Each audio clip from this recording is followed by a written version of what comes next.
그래서 불교의 이상향의 인간. 그리고 제목 자체를 좀 바꿔볼게요. 수양이라는 표현은 이제 군자를 이야기하는 유학에서 많이 사용하는데요. 뒤에 나오는 불교의 이상향의 인간 할 때의 중요한 단어는 수행이라고 바꿔서 쓰겠습니다. 수행 방법. 그래서 수행을 강조하고 있죠. 그러면 1번. 가장 이상향의 인간은 뭡니까? 아까 얘기했던 대로 보살님이다. 근데 다시 한번 이제 등장을 하는데요. 보살님이라는 것은 뭐에서 왔느냐? 자, 파란 펜으로 가주세요, 여러분들. 보디 사트바. 여기서 이제 하나, 둘씩 우리가 물고 들어가겠습니다. 보디 하면은 보리, 사트바, 살타. 근데 이 보리라는 말은 뭐냐? 보리는 깨달음이란 뜻이고요. 그리고 살타 하면은 중생이라는 표현이에요.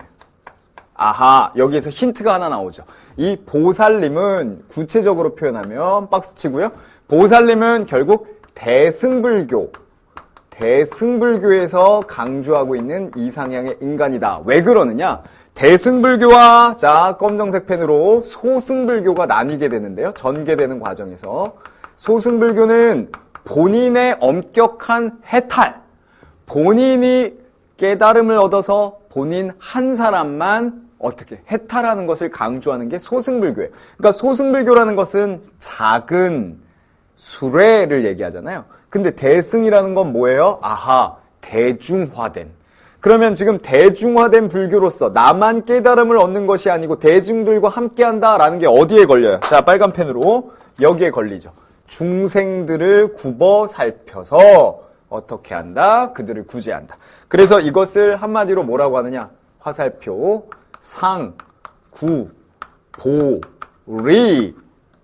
위로는 보리, 깨달음을 얻고 하, 화, 중, 생이라고 돼 있어요.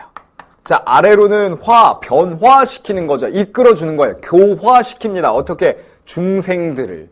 그래서 상구보리 하화중생이라는 말이 나오는데요. 이 대승불교의 가장 중요한 역할을 한 것이 바로 이 중관학파라고 하고요. 이 중관학파의 가장 핵심이 되는 것이 공사상입니다.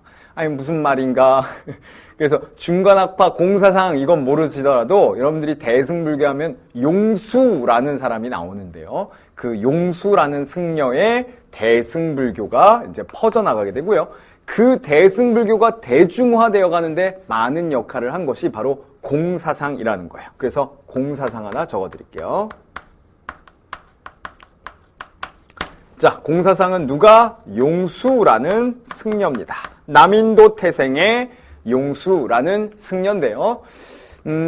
이 승려가 나가르주나라고 하는 인도 승려입니다. 근데 이 음역을 해가지고 그냥 용수라고 우리가 부르는 건데 우리나라 승려도 아니고 중국 승려도 아니에요. 인도 승려인데 이 용수가 공사상이라는 걸 통해서 대승불교를 전파시킵니다. 근데 이 공사상이 뭐냐라는 걸 보면 자 이렇게 들어가는 거죠. 공사상은 가장 중요한 핵심인데요. 무아예요. 즉 내가 없다라는 논리죠. 자 아래에다 썼을 때 나라는 것이 없습니다. 그러면 내가 없으면 화살표 뭐가 되면 나와 너의 구분이 없어지죠. 그럼 나와 너의 구분이 없어지면 화살표 뭐가 없어지는 거예요? 내 것이 없어지는 거예요. 그죠? 그래서 윗부분에 무아가 결국 뭐를 만드느냐? 무소유를 만듭니다. 그럼 무소유는 뭘로 연결이 됩니까? 네, 무집착으로 연결이 됩니다. 그럼 무집착은 뭘로 연결이 되는 거죠? 내 것이 없는 거기 때문에 내 것이라는 것도 없는 거예요. 나와 너의 구분도 없는 거고. 나가 없으면 나와 너의 구분도 없는 겁니다. X. 그 다음에 내 것도 없는 거예요. 그렇게 되면 집착할 일이 없어지겠죠. 그래서 결국 이 무아에서 출발해서 무소유, 무집착으로 가는 이 공사상은 용수가 얘기한 건데요. 핵심이 뭐냐? 집착하지 말라라는 거예요. 그래서 나와 너를 하나로 여기는 거예요. 근데 나와 너를 하나로 여길 수 있는 건 사실 우리가 지난 시간에 배웠던 어디에서 이게 온 걸까요? 그래요. 인연생기라고 하는 불교의 논리에서 온 거예요. 그게 맞습니다. 그래서 결국엔 불교에서 이야기하는 이상적인 수행 방법에서 공이라는 것이 아주 중요하다. 결국 공이라는 것은 뭘 강조하는 거죠? 집착하지 말아라. 무아다라는 거예요. 무아. 그게 뭐예요? 고정불변의 나라는 건 없다라고 생각해라라는 거죠. 자, 그 다음에 두 번째, 공사상과 함께 중요한 게 하나 있는데요. 그게 바로 바라밀이라는 겁니다. 바라밀. 자, 이제 자세하게 바라밀에 대한 실천을 이야기해야 될 것 같습니다. 바라밀, 6개의 바라밀이 있습니다. 원래 바라밀이라는 것은 극락정토 자체를 의미하기도 하고요. 두 번째로 극락정토로 넘겨주는 6개의 배라고 표현하기도 합니다. 그러니까 방법론이 되기도 하겠죠. 극락정토, 니르바나라고 하는 자체를 이야기하기도 하고 방법론을 얘기도 합니다. 근데 그 중에 보시, 지계, 인욕, 정진, 선정, 그리고 마지막 파냐라고 하는데요. 지혜라고 표현하기도 하고요. 가로 열고 반야라고 표현하기도 합니다. 근데 중요한 게 뭐냐?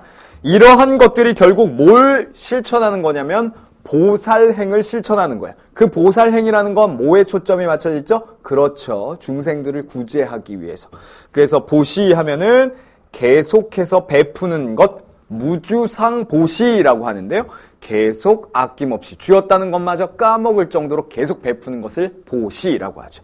지계, 계율을 지키는 겁니다. 인욕, 참는 거죠. 그 다음에 정, 신이 아니고 정진인데요. 정진, 계속해서 정진하는 겁니다. 옳은 길로. 선정하면은 우리가 참선도 굉장히 중요한 방법이 되겠죠. 지혜하면 당연히 우리 지혜를 갖고 있어야 됩니다. 역시 교종처럼 그렇게 글 공부나 교리 속에 있는 것들을 공부하고 지혜를 갖춰야 되겠죠. 그러니까 자비라는 것과 지혜라는 것은 함께 있어야 된다라고 불교에서는 강조하고 있습니다. 이런 내용들을 봤을 때 결국 불교의 이상향의 인간에서 이 수행법으로 강조하고 있는 것이 공과 바라밀이다라고 기억을 해주시면 되겠습니다.